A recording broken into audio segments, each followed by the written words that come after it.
Alors ce film, vous l'avez évidemment remarqué, n'échappe pas à l'actualité, ni en Suisse, ni en Europe, ni en France, où a été publié au début du mois le 20e rapport annuel sur le mal-logement par la Fondation Abbé Pierre.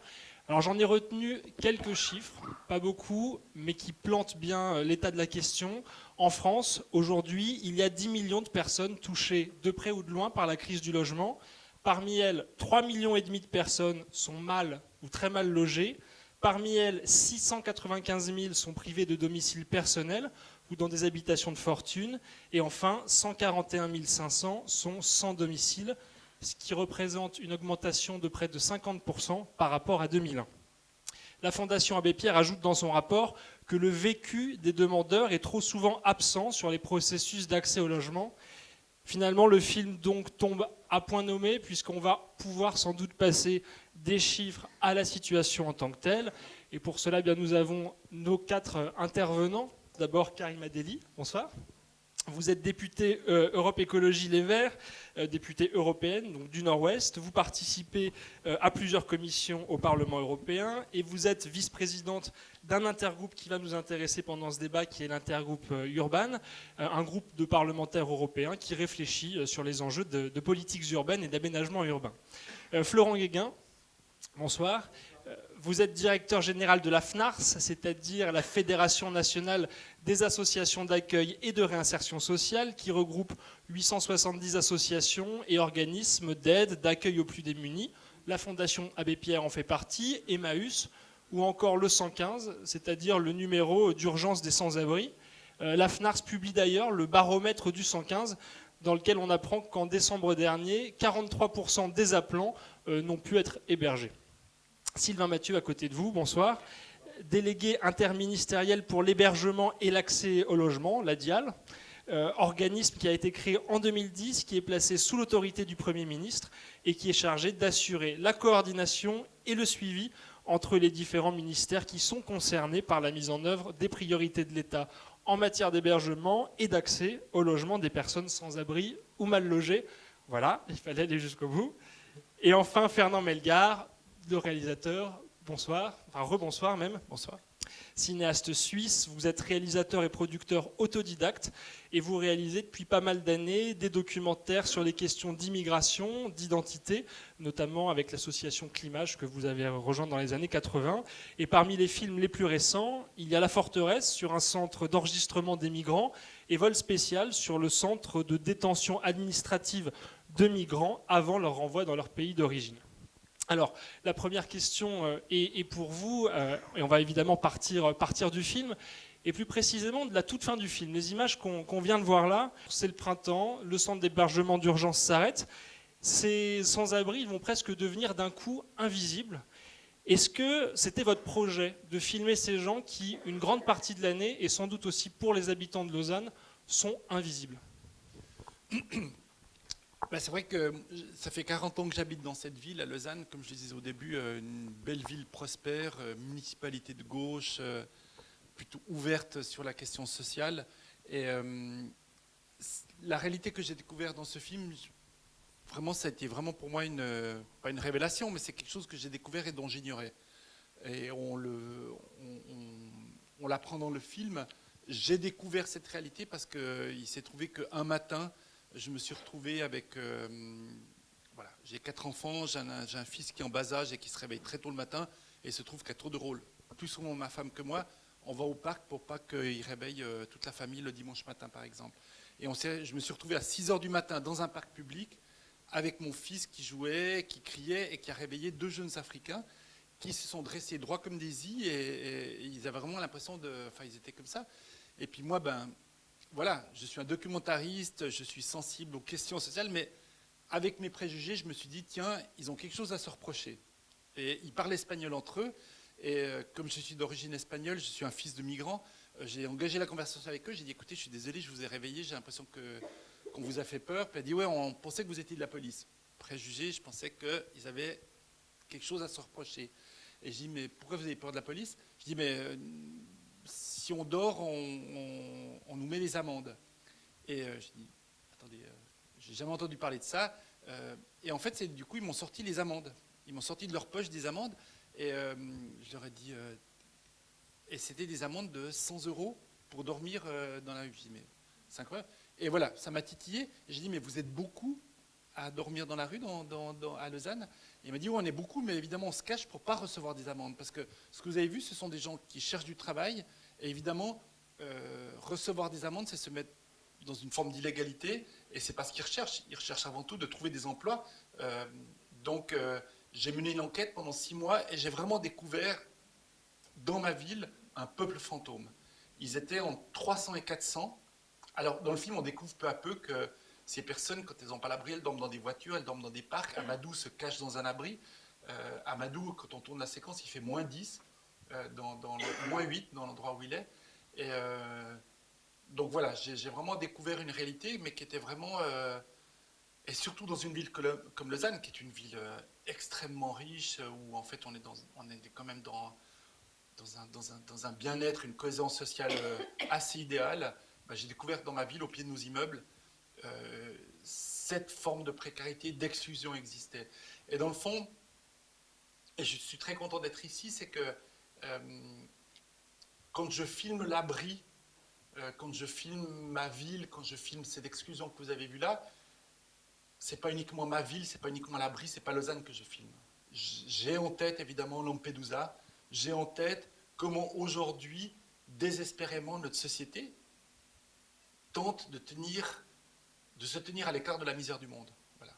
Comment est-ce qu'on tente désespérément de ne pas vouloir voir des personnes qui souffrent, mais qui aujourd'hui sont au pied de nos immeubles. Ces sans-abri, vous les avez suivis tout un hiver. Et moi, ce que j'aimerais savoir, c'est comment est venue la parole. On les voit souvent parler, échanger. Vous ne posez jamais de questions. Alors, est-ce qu'elles sont coupées au montage? Est-ce que voilà, c'est un reportage dans lequel vous avez fait du montage? Ou est-ce qu'on est dans le documentaire où vous avez attendu que cette parole vienne spontanément? Bon, alors, écoutez, déjà d'abord, je suis quelqu'un qui a fait assez peu d'études. Enfin, je n'en suis pas très fier, hein, je ne vais pas me mettre en avant. Mais j'aime, dans mes films, et c'est peut-être ce que j'ai une chance, en fait, voilà, c'est que j'ai du temps. J'ai du temps pour rencontrer les gens, j'ai du temps pour juste écouter des histoires. Et c'est clair qu'aujourd'hui, la télévision, les médias, les journalistes n'ont plus le temps, parce que le temps, c'est de l'argent. Et dans le cadre de ce film, j'ai passé, avant de tourner pendant 6 mois, j'ai passé 6 mois à rencontrer des gens, gagner leur confiance. Ce film est basé comme sur une relation de confiance. Et pour moi, quelque chose qui me dérange énormément, je ne sais pas si c'est le cas en France, parce que je n'ai pas de télévision chez moi, mais chez nous, il y a quelque chose qui est assez symptomatique, c'est que dès qu'on est sur un sujet sensible, qu'il soit un sujet de banlieue, un sujet comme ça, on floute les visages. Voilà. Et dans le fond, je serais tenté de faire un très mauvais jeu de mots. Moi, quand je vois à la télévision quelqu'un qui est flouté, je me dis, cette personne n'est pas nette. Voilà. Elle a quelque chose à se reprocher. Et pour moi, ce qui est très important, dans mon cinéma, dans ce que je propose comme image, c'est d'avant tout, et j'essaye de rendre une certaine dignité, et que les personnes qui apparaissent dans mon film, j'ai pas de caméra cachée, c'est un consentement éclairé. Voilà. C'est-à-dire que les gens participent à mon film, mais savent pourquoi ils participent à mon film. Et pour moi, c'est extrêmement important. Et pourquoi ils participent à mon film? Parce que je pense qu'aujourd'hui, une personne qui est sans abri, c'est aussi quelqu'un qui est sans parole. Voilà. Et quand on veut parler, ce sont des spécialistes qui parlent pour eux. Et dans le fond, ils deviennent des chiffres, ils deviennent des statistiques. Ce que vous avez dit au début, pour moi, c'est incompréhensible. Je vois derrière la détresse qu'il y a, mais quand vous me citez ces chiffres de ces dizaines de milliers de personnes qui sont à la rue, et pour moi, ce qui est très important dans mon cinéma, c'est d'incarner. C'est tout simplement, et peut-être un peu naïvement, replacer l'être humain au cœur de la problématique. Voilà, c'est juste ça. Mon travail de témoin est de remettre l'humain au cœur d'une problématique. Alors je vais me tourner vers Florent Guéguin. Bonsoir. Après tout ce que vient de dire Fernand Melgar, on a envie de vous demander si vous qui êtes à la tête d'une fédération qui regroupe de nombreuses associations au contact des sans-abri, si cette situation, on pourrait la trouver en France, si ce qui se dit dans ce film par les sans-abri est un constat, sont des témoignages qu'on pourrait retrouver en France, et si, comme je le disais en introduction, on a finalement aussi cette espèce d'invisibilité et d'organisation de l'invisibilité des sans-abri dans l'espace public. Très clairement, le fonctionnement de ce centre, de ce lieu d'hébergement est assez proche, non pas du fonctionnement de l'ensemble des centres d'hébergement en France, mais d'un certain nombre de lieux qui sont à la fois déportés par la demande et qui sont, entre guillemets, non qualitatifs, c'est-à-dire on y voit des dortoirs collectifs, le non-respect de l'intimité des personnes, les violences à l'entrée. Bon, je vais citer par exemple un établissement qui est assez connu sur Paris, qui s'appelle le centre La Boulangerie, qui est dans le 18e arrondissement, qui est un centre d'hébergement qui accueille entre 300 et 400 personnes migrantes chaque jour. Et vous retrouvez des images de ce film qui sont semblables, c'est-à-dire des bagarres à l'entrée du centre, des bagarres à l'entrée du bus qui achemine les personnes. Le tri qui est fait et qui est très bien montré sur ce film. En France, il ne se fait pas à la porte des centres d'hébergement, mais il se fait par le biais du 115, qui est le numéro d'appel d'urgence gratuit et en théorie accessible à tous et toutes. Mais le tri est le même, c'est-à-dire que comme le 115 répond à une demande d'hébergement sur 2, c'est ça que montrent les chiffres des associations en moyenne sur l'année. Donc évidemment, les écoutants, les travailleurs sociaux font un tri, sont pris en charge en priorité les familles avec enfants, les personnes malades, les personnes âgées, c'est la même chose que dans le film, sont parfois, même souvent, victimes de discrimination. Les personnes étrangères, en tout cas, sont rarement prioritaires, les personnes étrangères et les personnes sans titre de séjour. Nous avons d'ailleurs démontré sur plusieurs études, alors même que le droit français, moi je ne connais pas le droit suisse, le droit français est très clair. Toute personne, c'est le code de l'action sociale, donc la loi qui le dit, toute personne en situation de détresse sociale qui demande un hébergement et un accompagnement qui n'a pas d'alternative, de solution alternative, a droit, et c'est à l'État de mettre en œuvre ce droit par le biais des associations qui gèrent ces établissements et ces prestations. Or aujourd'hui, pour une personne sur deux, en France, le droit n'est pas mis en œuvre. Il est identique en Suisse. Alors justement, Il est garanti par la Constitution. Karim Adeli, on va vous poser la question, puisque en juin 2013, le Parlement européen a adopté un rapport que vous avez construit. Et alors, dans l'un des premiers paragraphes du rapport, on dit « Considérant que l'accès au logement relève d'un droit fondamental qui peut être considéré comme une condition préalable à l'exercice des autres droits fondamentaux, à leur accès et à l'accès à une vie digne. » Ça veut dire qu'aujourd'hui, en Europe, en tout cas en Union européenne, le constat de Florent Guéguin, il est le même. Il est le même et nos textes européens nous prouvent que même les migrants ont des droits, mais que malheureusement l'ensemble de leurs droits sont bafoués en général. Je voudrais vous dire merci pour votre documentaire parce que c'est la réalité. Et moi qui suis députée européenne, je peux vous dire à quel point la réalité, en tout cas les politiques ne se rendent pas compte de l'ampleur de la situation qui explose, pas seulement en France, mais également en Europe. Donc c'est pour ça, dans le cadre de mon action, il est vrai que moi, j'ai eu la chance, avant d'être députée, de faire partie de nombreux collectifs, notamment le collectif Jeudi Noir, qui se bat contre le mal logement des jeunes et le mal logement en général, et aussi Sauvons les riches, qui montre qu'on est dans une société qui marche sur la tête. Parce que votre documentaire commence par cette fameuse phrase, c'est l'imaginaire suisse, avec la Rolex, on pourrait se dire que tout va bien. Et au fait, non, et notre société ne va pas bien. Lorsque un rapport qui est sorti récemment, c'est-à-dire 2 mois, qui dit que 1% des plus riches de la planète détiennent plus de 50% des richesses, c'est qu'on a un problème. Et donc, tout ça m'a amené à tirer la sonnette d'alarme sur notamment la question des sans-abri à partir de 2010, parce que 2010, c'était l'année européenne de lutte contre la pauvreté et l'exclusion sociale. Et moi, j'ai été co-rapporteur de la stratégie européenne de lutte contre la pauvreté. Et là, je me suis un peu fâchée, parce qu'on ne prend pas au sérieux les questions de sans-abri ou les questions notamment de pauvreté. Pourquoi ? Parce que c'est vrai qu'à l'échelle des sans-abri, c'est le maillon faible de toute la chaîne du logement. Et on ne fait rien pour que ça n'arrive pas. Donc, il y a pas, alors, nous, on a mis en place avec les associations, justement, notamment la FENSA, qui est la grande association européenne dont font partie la FNARS, la Fondation Abbé Pierre, etc., etc., avec un objectif de dire il faut arrêter de parler, notamment pour les sans-abri. Il faut faire avec eux. Et donc la méthode européenne a été nouvelle, puisque durant cette année, il y a eu une conférence de consensus avec des sans-abri, ce qui était une première européenne, et qui a débouché sur une volonté de créer, alors avec énormément d'efforts, une stratégie européenne de lutte contre la pauvreté, une stratégie européenne en faveur des sans-abri avec 5 grands points. Et le premier point, c'est aujourd'hui, il n'y a pas de données fiables. C'est-à-dire, on évalue en niveau européen 3 millions de sans-abri, mais le problème que nous avons, c'est sans-abri, qu'est-ce que ça veut dire? Absence de chez soi. Il n'y a pas de définition aujourd'hui voilà. pour l'Union européenne. C'est plutôt absence de chez soi. Dès que vous n'avez pas de chez vous, vous n'avez pas d'abri.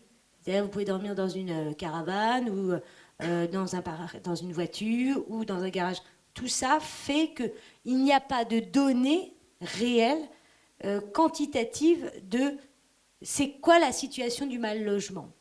Et notamment avec un focus sur les sans-abri. Donc, on a demandé, dans cette première demande, de faire ce qu'on appelle une étude statistique avec des indicateurs qu'on appelle les indicateurs ethos, qui permettent véritablement de cibler. Ça, c'est la première chose. La deuxième chose, on a dit que les centres d'hébergement devraient être juste une période transitoire. On ne devrait pas juste venir tous les jours. Aujourd'hui, même en France, et je pense que les associations le savent, aujourd'hui, c'est plus devenu transitoire, ces centres d'hébergement. C'est devenu des réels logements. Et ensuite, il y a plusieurs choses. Et cette stratégie a été adoptée 2 fois par le Parlement européen. Et donc, elle est censée, notamment, mettre en place 2 choses à l'ensemble des États. Une conférence annuelle. Tous les ans, on doit avoir une conférence en France annuelle de la lutte contre la pauvreté. On en a eu une au début du quinquennat de M. Hollande.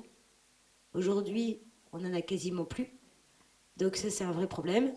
Et la deuxième chose, c'est que moi, je me suis bagarrée pour tous les ans faire une réunion informelle des 28 ministres du logement.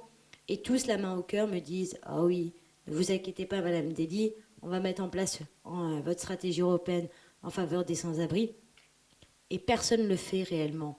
Au point que j'ai lancé un SOS, parce que vous savez, il y a 2 ans, il y a eu une grande vague de froid en Europe. Et en moins de 2 jours, 600 sans-abri sont morts d'un coup. Et j'avais dit, mais quel est le silence glacial de ces gouvernements qui ne veulent absolument plus parler de ce qui fâche ou ce qu'on ne veut pas voir. Et je pense que c'est ça qu'il faut que nos sociétés changent, c'est le regard. Il faut regarder la pauvreté, il faut regarder notamment les sans-abri, et il faut qu'on change de regard.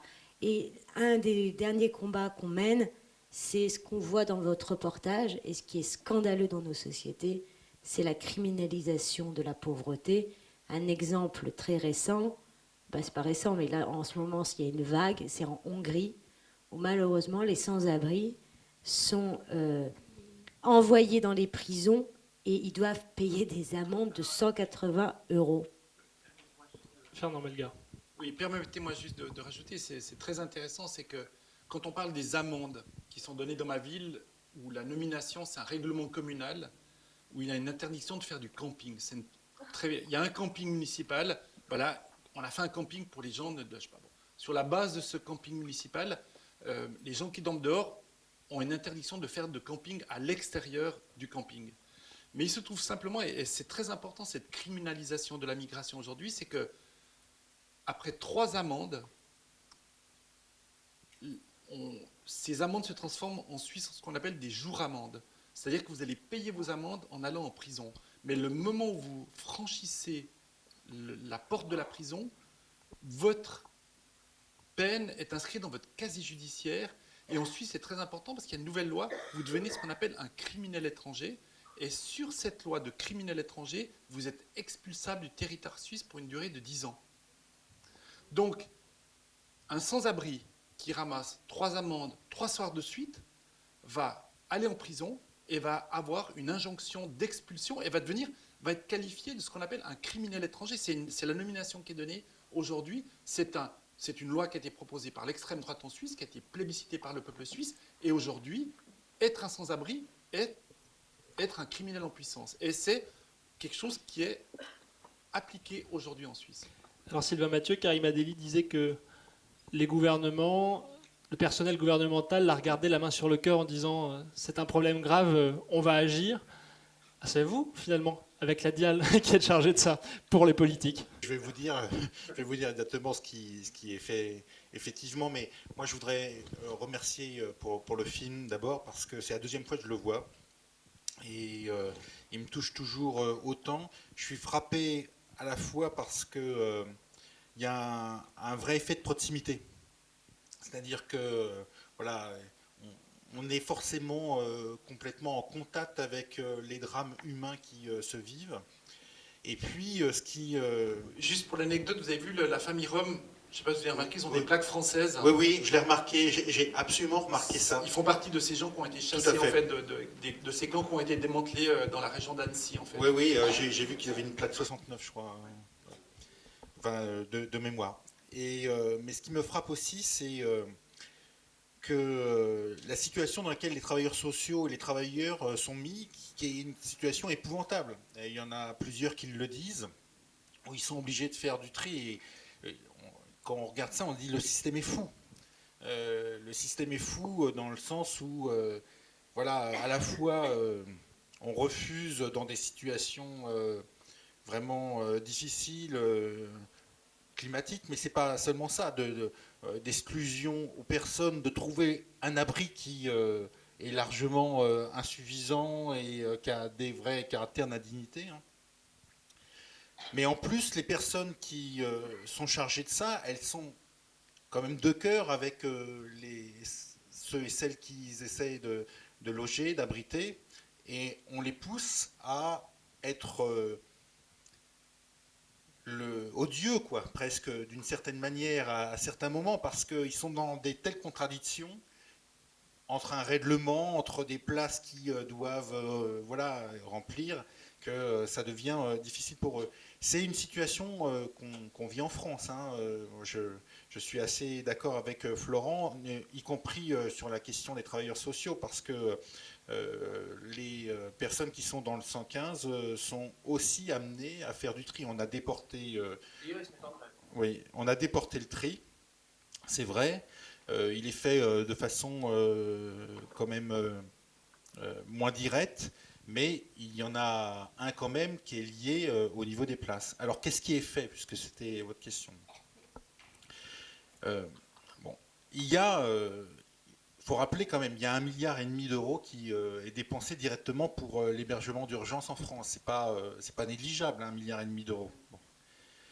La question qui est aussi posée à travers le film, c'est le décalage entre la situation de grande richesse de la Suisse et le fait qu'elle ne va pas ouvrir, y compris pour 20 personnes supplémentaires. Alors, la France est moins riche individuellement que la Suisse, mais c'est un pays riche aussi. Et évidemment, on se retrouve sur des questions d'hébergement qui sont beaucoup plus massives et qui posent pas mal de difficultés. Alors, il y a un gros travail quand même qui est fait. Hein. Il y a plus de 100 000 places de pérennes qui sont installées. Il y a près de 20 000 places qui sont ouvertes pendant l'hiver avec une grande hétérogénéité. Hein. Il y a des endroits qui fonctionnent tout à fait dignement et d'autres qui sont plus interpellants, comme on dit. Mais ce qui est à interroger aussi, c'est la manière dont on procède. En ce moment, on va mettre en place un plan de réduction des nuitées hôtelières. On parlait aussi de l'enlisement des sorties à l'intérieur des structures. Le premier problème de l'hébergement, c'est le manque de logement. C'est quand même ça avant tout, il faut le rappeler. Hein. L'hébergement, c'est la dernière roue du carrosse. C'est l'hébergement, il paye le fait qu'il n'y ait pas assez de logements en France, pas assez de logements accessibles, mais aussi des politiques de gestion de la migration, qu'elles soient intra-européennes ou extra-européennes, qui laisse aussi beaucoup de personnes en grande difficulté. Donc l'hébergement, beaucoup de choses sont faites, mais il faut aussi dire que l'hébergement, il fonctionne en résultat des autres politiques. Et puis on se retrouve avec un public qui est en partie constitué de migrants. Je suppose que c'est difficile de proposer des logements à des migrants et que finalement le système sur le terrain pour ces sans-abri migrants va de plus en plus vers l'impossibilité d'avoir aucun recours. On le voit dans le film, il y a cette histoire de la carte qui est en fait un moyen un petit peu de délocaliser le problème, de l'anticiper pour pouvoir plus facilement exclure à la barrière. Le fait d'appeler le 115, c'est un recours, mais c'est aussi un moyen de dire non par téléphone. Quand on lit le rapport de la Fondation Abbé Pierre, on dit que voilà, les sans-abri ont du mal à accéder aux structures qui pourraient leur permettre d'accéder à une aide, à un soutien pour peut-être obtenir un logement. Donc voilà, double question peut-être Florent Guéguin sur à la fois la question des migrants peut-être comme une population spécifique et puis voilà tous ces recours d'exclusion sur le terrain. Il est clair que la part des populations migrantes dans les centres d'hébergement et dans la demande d'hébergement est très importante.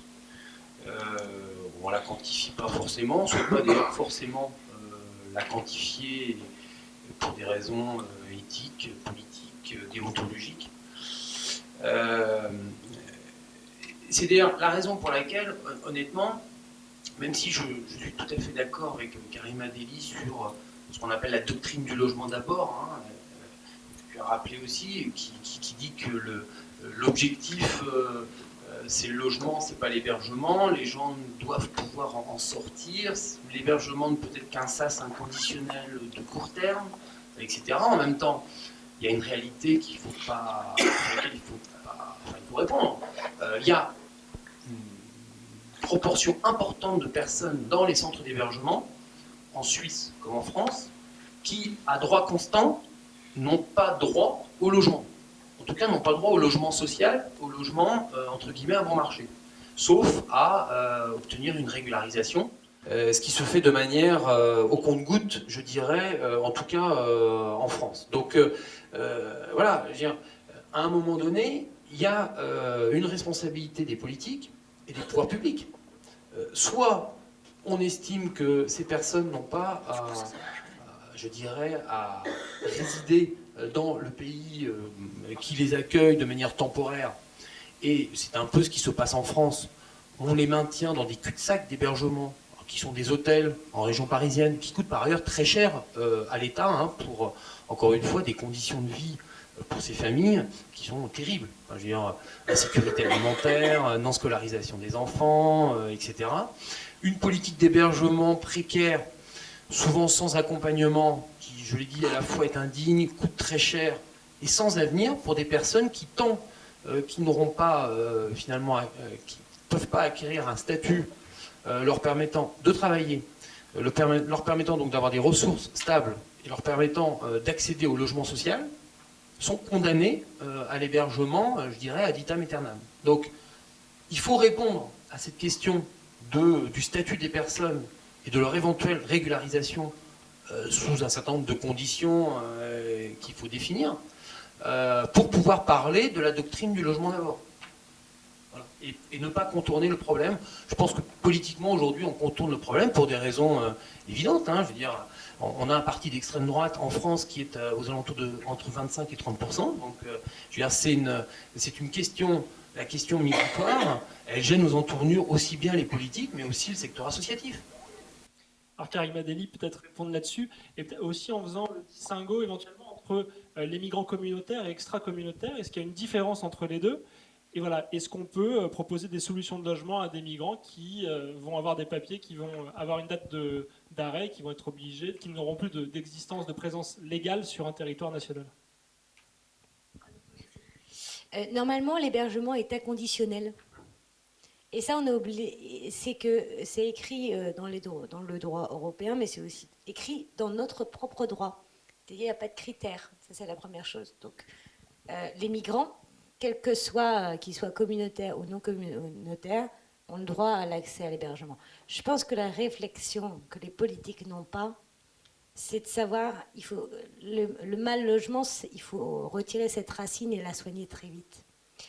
Et sur ça, moi, je trouve qu'aujourd'hui, on a un problème sur l'anticipation des politiques de prévention qui amènent les gens dans la rue.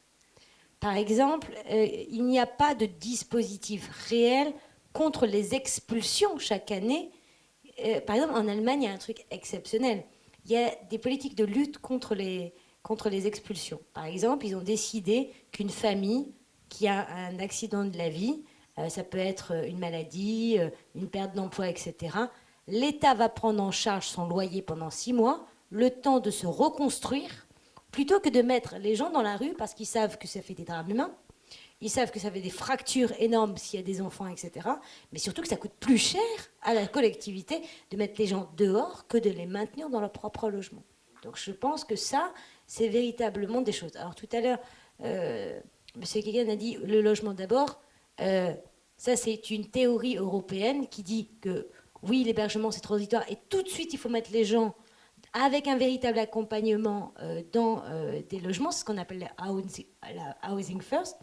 Le problème, c'est qu'en France, il n'y a pas de logement. Parce qu'on a réellement eu des politiques du logement qui n'ont pas assez construit, ça il faut le dire, ou ont trop mal construit avec des cadeaux faits avec des odorobiens, etc., qui n'ont pas servi réellement les demandes. Et ensuite, il faut avoir du courage politique. Moi, quand je vois qu'ici, en Île-de-France, il y a 2 millions de mètres carrés vides de bâtiments, on pourrait en faire justement des logements pour les populations qui vivent dehors. Si on avait le courage de dire maintenant, ça suffit. Ça suffit, vraiment. Alors c'est vrai qu'il y a eu une loi sur le logement de Cécile Duflot qui a commencé à encadrer les loyers, etc.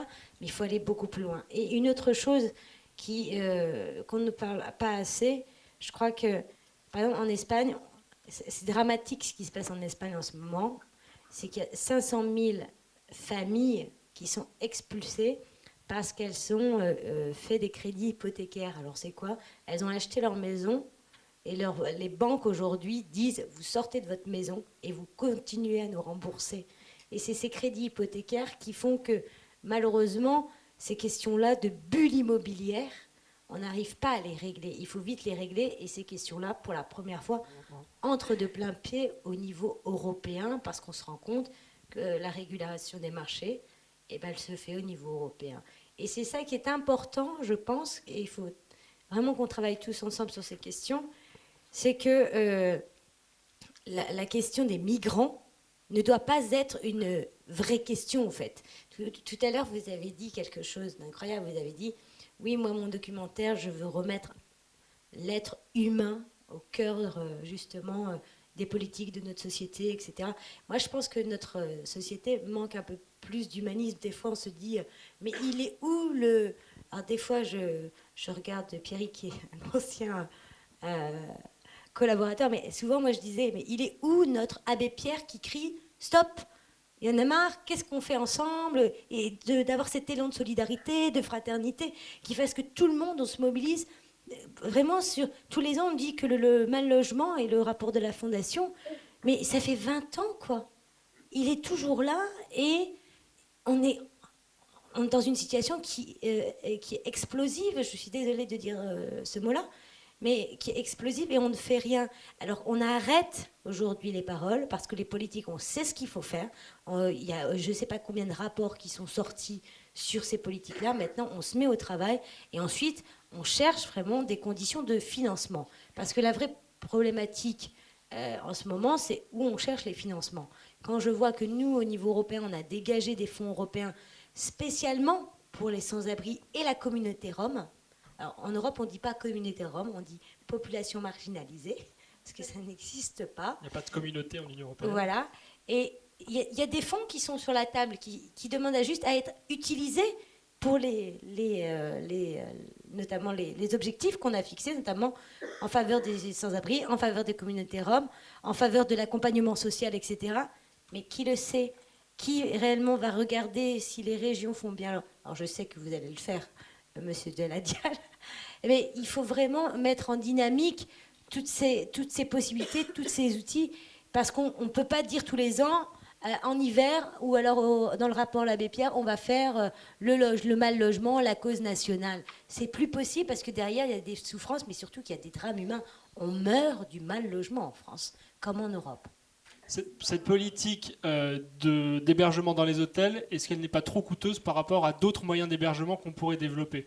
Deuxième question, qui rejoint d'ailleurs la remarque de Karima Deli sur ces logements inoccupés, ces espaces vacants. Est-ce qu'on ne peut pas inciter les propriétaires à louer plus, éventuellement à bas prix? Et puis j'ajoute un troisième élément, dans ces centres d'hébergement comme celui qu'on a vu dans le film, finalement, on ne voit pas beaucoup de travailleurs sociaux. On en voit, mais peut-être qu'on peut aussi financer des personnes qui viendraient dans ces centres d'hébergement, qui favoriseraient l'insertion vers l'emploi, la recherche d'un logement de manière plus facile que ça ne peut être le cas maintenant. Alors peut-être juste une petite remarque en préambule, parce que votre question, que fait la société civile dans le fond? Et je vous donne juste un exemple suisse, parce que je viens de produire un film sur les réfugiés chiliens.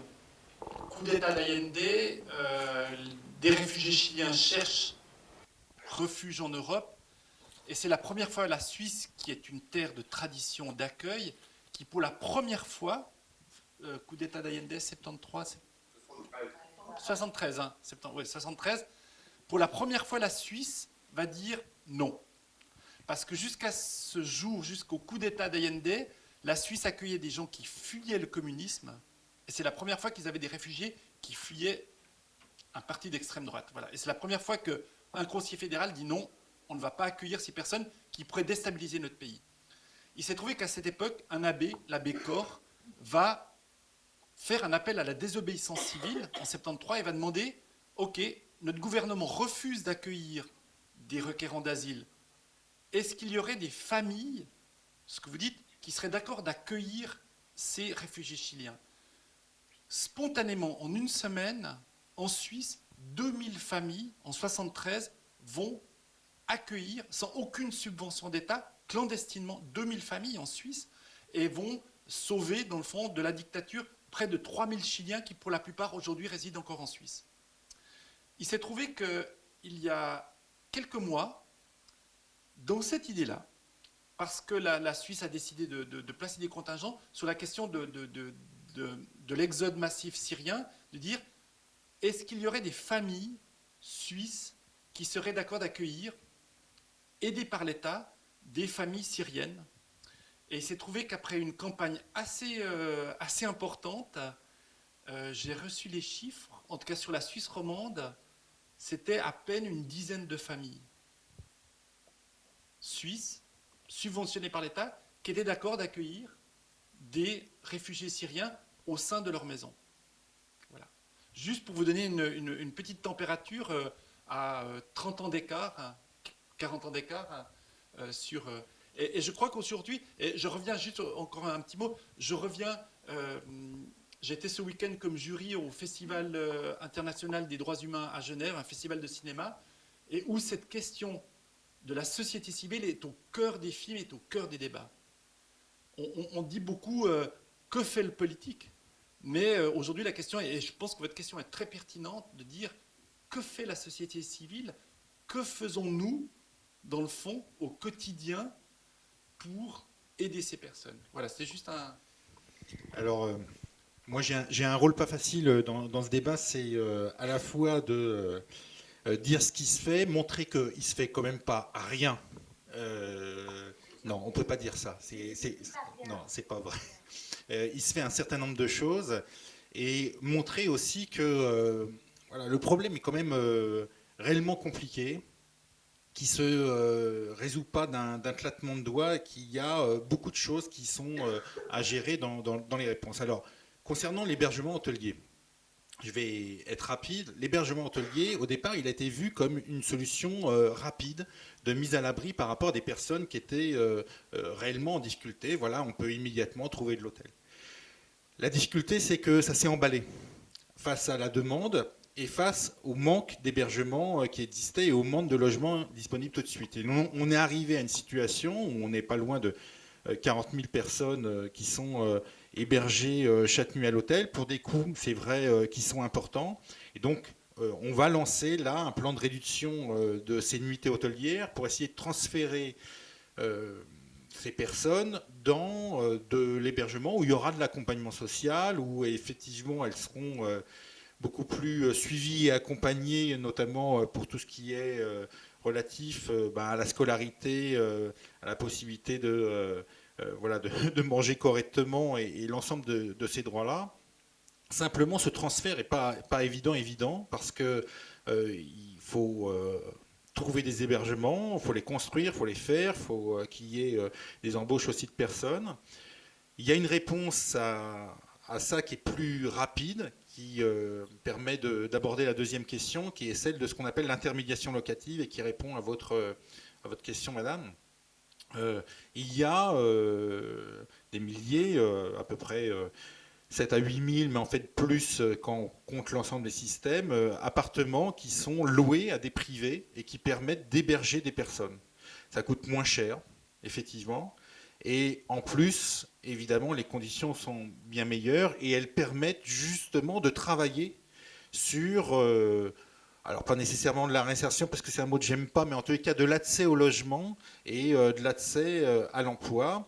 Ça permet aussi de répondre à des situations de personnes qui se retrouveraient en situation d'expulsion et qu'on peut héberger sans passer par la case hébergement qui est de toute façon toujours une case un peu traumatique. Concernant les centres d'hébergement, alors bon, j'ai du mal le centre d'hébergement qu'on a vu dans le film, c'est quand même pas tout à fait un centre d'hébergement, c'est une mise à l'abri vraiment de base, hein, presque inconditionnelle.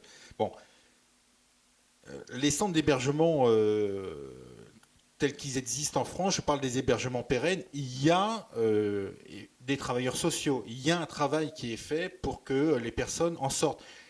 Le sujet, il est celui-là, faire le plus possible et le plus rapidement possible sortir les personnes des centres d'hébergement. Mais les personnes qui sont dans les centres d'hébergement ne sont pas toutes dans des situations simples à appréhender. Alors, je ne reviens pas sur la question des migrants qui reposent des questions purement politiques, de droit, de régularisation ou de système tel qu'il existe.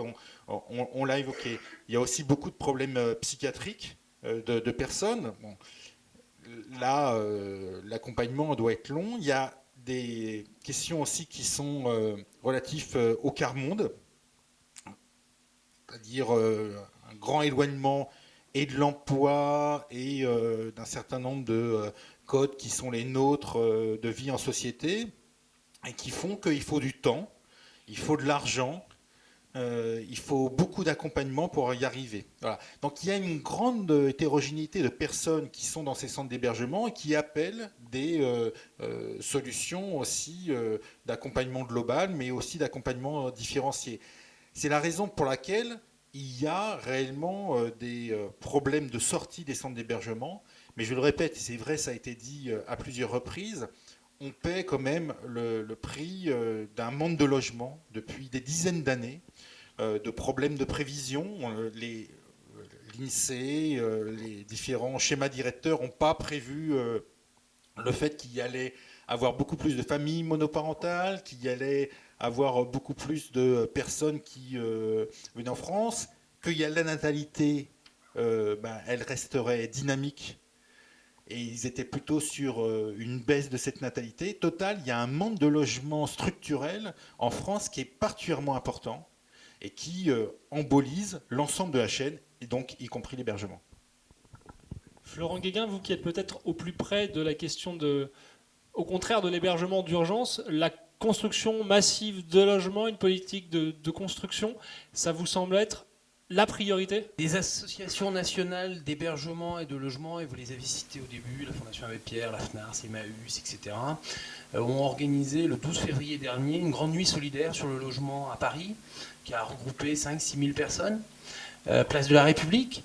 Qu'est-ce que nous avons demandé de manière un peu solennelle? Une loi de programmation, d'hébergement et de logement très sociaux, sous toutes les formes.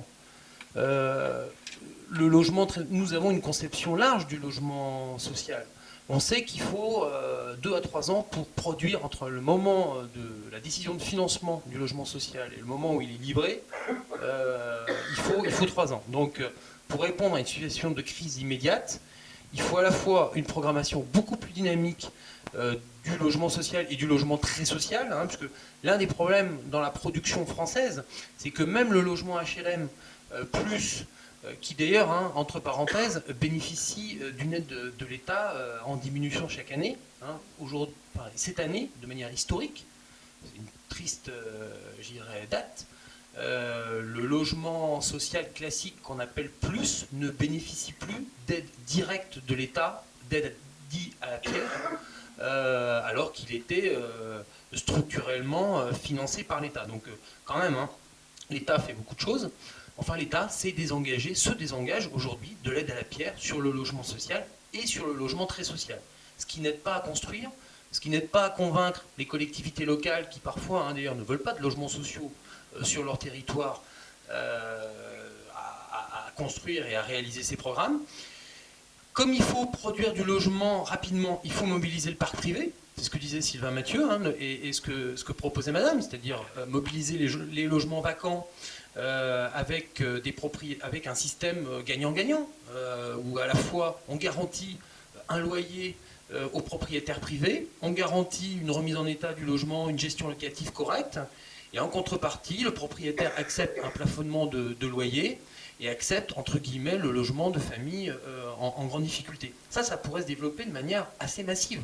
Hein, parce que, d'autant que, bon, à la fois, il manque des logements et il y a eu un déficit de programmation, et en même temps, il y a plus de 2 millions de logements vides en France. Alors, le problème, hein, c'est qu'ils sont...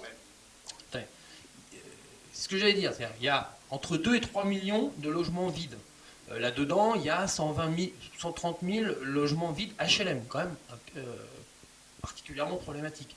Le problème, c'est que ces logements, ils sont souvent dans des communes pour lesquelles il n'y a pas de demande forte de logement. Donc c'est difficile, on va dire, d'orienter les personnes vers les produits qui sont vides.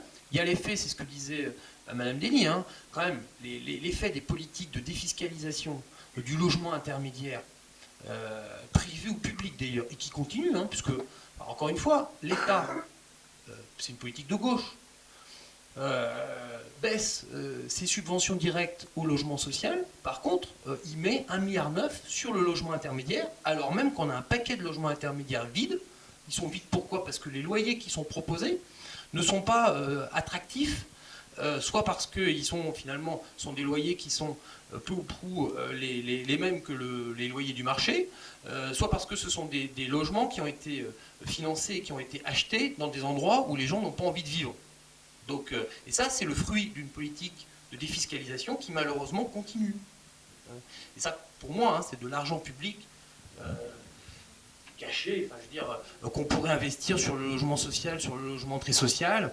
Et c'est une politique qui répond à des préjugés idéologiques que, soi-disant, quand on soutient une politique de logement intermédiaire, finalement, on soutiendrait toute la chaîne de construction, y compris la chaîne du logement social. La réalité, c'est pas celle-là. Karim Adeli, quel est le type de logement, s'il n'y en a qu'un, ça m'étonnerait, que l'Europe serait susceptible de financer? D'ailleurs, on pourrait peut-être préciser la question avec quel fonds. Et puis donc, ensuite, Fernand Melgar sur la question des mineurs. Alors, je vais répondre, donner, par exemple, ce qui manque, c'est vraiment un observatoire européen du logement. Parce qu'il y a plein de bonnes pratiques qui se font au niveau européen dont on n'est pas au courant. Par exemple, qui serait valide, pardon, entre, par exemple, Europe de l'Est et Europe de l'Ouest, qui sont dans des situations sociales très différentes? on pourrait partager certaines expériences. En tout cas, par exemple, en Belgique, il y a des agences de location de propriétaires privés qui mettent à disposition leur logement pour des sans-abri. La seule contrepartie, c'est qu'ils veulent un accompagnement social, notamment de la personne sans abri. C'est-à-dire que l'État ne paye pas le loyer, puisqu'ils sont propriétaires, mais ils demandent que la personne qui va vivre dans leur logement soit accompagnée, notamment dans un processus après d'insertion dans le travail, etc.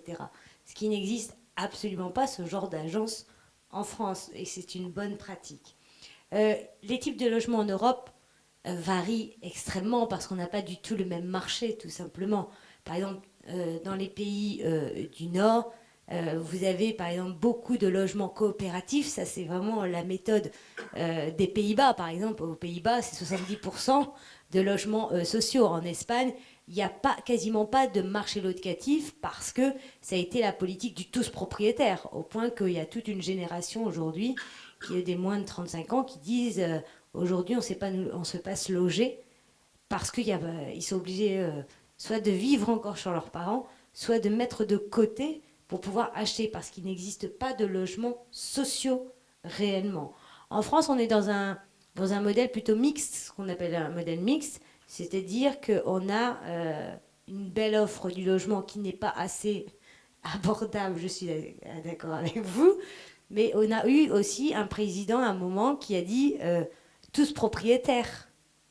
Alors quand vous dites aux citoyens, est-ce que tu veux devenir locataire ou propriétaire? Eh bien tous les gens disent propriétaire. Et ils pensent que justement, alors, donc on a monté des dispositifs, hein, le Borloo, la maison à 1 euro, on a tout fait en France, c'était assez drôle d'ailleurs. Mais les conséquences ont été très très très dramatiques. En Allemagne, c'est un autre modèle aussi du logement, parce que il y a eu toute une période de reconstruction, il y a un véritable encadrement des loyers qui est fort, qui se fait quartier par quartier, et il n'y a pas de hausse des loyers comme on a pu connaître. Donc maintenant, sur la question des financements, ça a été une véritable bagarre au niveau européen, parce qu'il faut savoir qu'en 2009, pour la première fois, on décide de dégager des fonds européens pour les populations marginalisées. Ça représente 3% du FEDER. Le FEDER au niveau... alors FEDER, c'est un fonds européen juste pour les infrastructures, la construction de logements. D'accord? Donc aujourd'hui, c'est une bagarre, puisque ça a tellement bien marché que dans la prochaine programmation, la programmation que les régions, puisque c'est elles qui gèrent les programmes de ce fameux fonds FEDER, de fonds européens, il est passé de 3% à 5%. Et donc aujourd'hui, il va falloir vérifier que l'ensemble des régions qui gèrent le FEDER mettent bien 5% du FEDER minimum dans la construction notamment de logements pour les populations marginalisées. Donc ça, c'est un premier fait. Ensuite, on a d'autres programmes qu'on appelle le Fonds social européen, qui a un volet, souvent a été pris comme un volet d'inclusion sociale par l'emploi. Aujourd'hui, ce n'est plus vrai, puisque ce programme va s'insérer dans des programmes d'accompagnement social, d'innovation sociale, etc. Donc ça, c'est vraiment un programme sur lequel aussi l'État français, parce que c'est l'État pour 60% qui gère ce fonds, hein, et qui est après pour 30%, c'est la région, mais c'est le volet formation professionnelle, et le reste, c'est le conseil général. Et ensuite, il y a plein de programmes qui sont complètement ignorés en France, où on pourrait faire de l'innovation sociale. Par exemple, il y a un programme qui s'appelle le programme Progress. C'est un programme d'innovation sociale qui va permettre, par exemple, de monter par exemple, des chantiers d'insertion pour les sans-abri, pour les remettre non plus réellement au travail, mais pour s'intégrer dans d'autres formes, justement, utiles à notre société. Parce que tout ça relève d'une logique de projet, donc il faut monter un projet pour avoir le financement. Alors le problème il est là, c'est-à-dire que c'est des programmes qui sont assez lourds administrativement, donc nous on tend vers ce qu'on appelle la simplification, mais le problème que nous avons en France, c'est qu'on a un manque de communication, on n'est pas au courant que ces fonds existent, il y a un manque de visibilité, alors que ces fonds ont déjà financé énormément de projets, ce qu'on appelle des projets pilotes, notamment, je pense à Montreuil, hein. Il y a un super projet pilote d'accompagnement notamment des populations roms, qui peut être multiplié partout en France. Aujourd'hui, il y en a un aussi à Grenoble, je crois. Voilà, c'est des choses qu'il faut montrer, qui donnent aussi espoir à des populations, pour leur dire que ça marche. Parce que souvent, dans des collectivités, tout à l'heure ça a été dit, certaines collectivités disent logement social pas moi, la communauté rome pas moi, etc. Ce qui fait que malheureusement on crée encore des frontières là où il n'y en a pas, parce que quand il y a des programmes pilotes qui fonctionnent bien, la société va bien, quoi. Donc il faut montrer vraiment les échanges de bonnes pratiques au niveau de nos territoires aujourd'hui. On va conclure avec vous donc, Fernand Melgar. sur cette question des migrants, mineurs, des sans-abri mineurs, voilà. Et ce qu'on en voit dans le film, et est-ce que vous en avez rencontré plus qu'on en voit dans le film? Alors, c'est un réel problème en Suisse. En Suisse, je ne sais pas comment vous les appelez ici, on les appelle les mineurs non accompagnés. C'est-à-dire. Isolés étrangers. Voilà. Alors en Suisse, ça s'appelle les mineurs non accompagnés, qui est une situation totalement dramatique parce qu'ils sont de plus en plus nombreux, principalement venant de Syrie, d'Érythrée, de Somalie, enfin de pays qui subissent des conflits, qui sont regroupés dans des centres en Suisse et qui subissent avec un cynisme absolument terrible le fait qu'on attend patiemment qu'ils aient 18 ans. Et au moment des 18 ans, leur cadeau d'anniversaire, c'est l'expulsion manu militari du territoire suisse. Voilà. Selon les accords de Dublin, donc ils sont renvoyés en Italie comme ça. Maintenant, suite à ce film, et ça j'en suis assez fier, en tout cas au niveau de ma ville, c'est que ma ville, la ville de Lausanne, a décidé de scolariser, dans une expérience pilote, c'est la première en Suisse, 10 enfants que l'on voit dans le film, qui sont 10 enfants roms. Et ce qui est assez étonnant, c'est que sur une année de scolarité, alors que les parents sont dans une situation d'une précarité extrême, pour ceux qui ont vu le film qui est actuellement en salle, que je vous recommande vraiment, qui est un film absolument Spartacus et Cassandra, 10 enfants scolarisés alors que les parents sont dans une précarité extrême, en une année, aucun des 10 enfants n'a manqué un jour d'école. Voilà. Et c'est aujourd'hui et c'est une situation, c'est une opération que je soutiens, avec les bénéfices du film, parce que le film a assez bien marché en Suisse, et je soutiens cette opération pour aider ces familles. Maintenant, j'aimerais juste donner juste un petit éclairage suisse, parce qu'il se trouve, ce qui est assez intéressant, on dit souvent que la Suisse a 20 ans de retard sur le reste de l'Europe, mais des fois aussi elle a 20 ans d'avance. Et ce qui est très intéressant en Suisse, imaginez-vous la Suisse, et ça fait rêver nos voisins européens, nous avons 3% de chômage. Voilà. 3% de chômage dans un pays où il y a une espèce de vivre ensemble qui est assez idyllique. Mais ce que je vois et ce que vous avez vu dans le film, et je l'ai dit au début, c'est qu'il n'y a pas un Suisse dans le film. Là, il n'y a pas un Suisse. En Suisse, nous avons aujourd'hui un système céleste qui s'appelle le filet social, qui fait que je serais presque tenté de dire que pour une personne suisse, vivre dans la rue, c'est presque un choix de vie. Alors évidemment, c'est plus compliqué que ça. Ça peut être. Là, vous avez 2 personnes qui sont des cas psychiatriques, on en a parlé tout à l'heure, qui comme choisi. Mais ce qui est très intéressant en Suisse, c'est que nous avons très clairement, dans une politique sociale suisse, une préférence nationale. Et que les personnes qui sont mises au banc de la société ne sont pas des personnes qui veulent venir profiter du système. Personne ne viendrait en Suisse pour dire « je veux dormir à l'abri ». Il se trouve que mon pays, la Suisse, quand elle a besoin de main-d'œuvre, elle embauche, et quand elle n'a plus besoin de main-d'œuvre, elle dit « messieurs, dames, rentrez chez vous ». Et ce que vous avez vu là, et vous êtes dans l'aspect le plus favorable, parce que Lausanne et Genève sont les 2 seules villes en Suisse romande qui pratiquent un accueil de sans-abri, c'est les 2 seules villes. Yverdon, Neuchâtel, Sion, comme ça, non, il n'y a pas de locaux. Il n'y a que Genève et Lausanne qui offrent cette matière-là. Et bien, à ces personnes-là, on leur dit simplement « rentrez chez vous ». Rentrez chez vous, et le jour où on aura besoin de vous, on vous fera signe. Et le signe est clair. Et on est dans une application très concrète en Suisse de la préférence nationale, qui n'est pas la conséquence directe, mais qui fait que notre pays vit dans un bien-être, en tout cas au niveau de l'emploi.